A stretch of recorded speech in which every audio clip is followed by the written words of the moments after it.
Assalamualaikum warahmatullahi wabarakatuh. Jumpa lagi dengan Bu Guru Tina, anak-anakku yang hebat. Hari ini kita akan belajar tema 5, subtema 2, pembelajaran 1. Rantai makanan.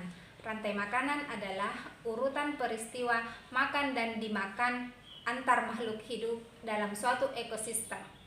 Padi dimakan oleh tikus.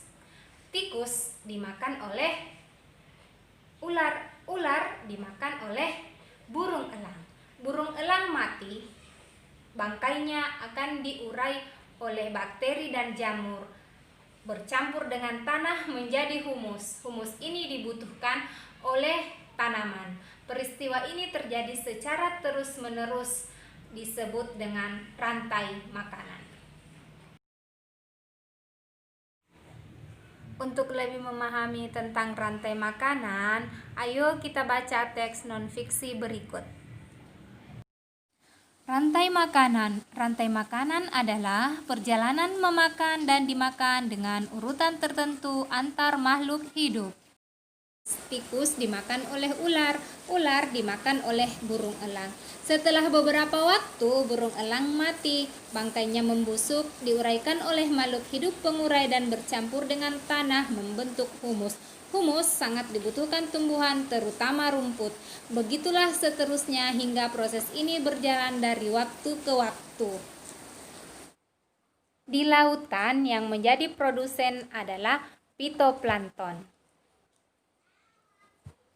Fitoplankton ialah sekumpulan tumbuhan hijau yang sangat kecil ukurannya dan melayang-layang dalam air. Konsumen tingkat 1.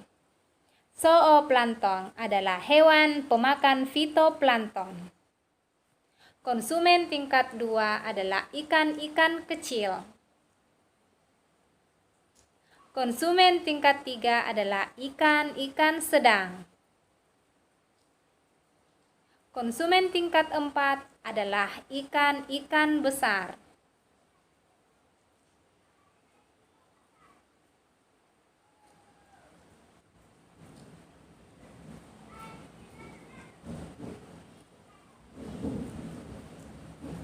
Urutan peristiwa memakan dan dimakan di atas dapat berjalan seimbang dan lancar jika seluruh komponen tersebut ada.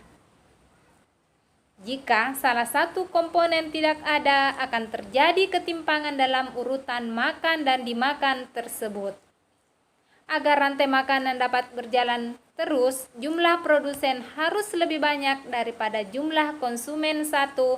Konsumen satu harus lebih banyak daripada konsumen 2, dan seterusnya.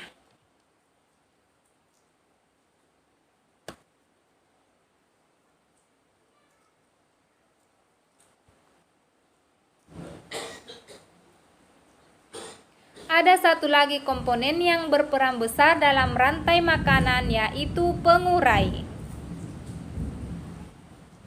Pengurai adalah makhluk hidup yang mengurai kembali zat-zat yang semula terdapat dalam tubuh hewan dan tumbuhan yang telah mati. Hasil kerja pengurai dapat membantu proses penyuburan tanah. Contoh pengurai adalah bakteri dan jamur. Setelah kita membaca bacaan tadi, kira-kira apa ya ide pokok paragraf pertama tadi? Ayo kita cari tahu. Yuk. Menentukan pokok pikiran. Pertama, bacalah seluruh bacaan dalam sebuah paragraf. Kedua, pahami isi bacaan paragraf tersebut. Ketiga, tentukan kalimat utama dalam paragraf tersebut. Setelah itu, tentukanlah pokok pikiran yang terdapat pada kalimat utama tersebut. Apa ya pokok pikiran paragraf 1, teman-teman? Setelah kita membaca lalu memahami isi paragraf, kita tentukan kalimat utamanya. Rantai makanan adalah perjalanan memakan dan dimakan dengan urutan tertentu antar makhluk hidup. Itu kalimat utamanya.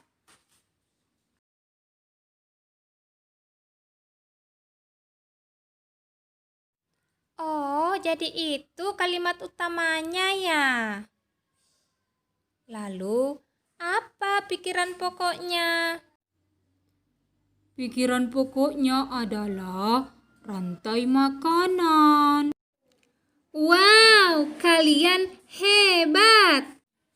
Benar sekali. Pokok pikiran paragraf pertama adalah pengertian rantai makanan.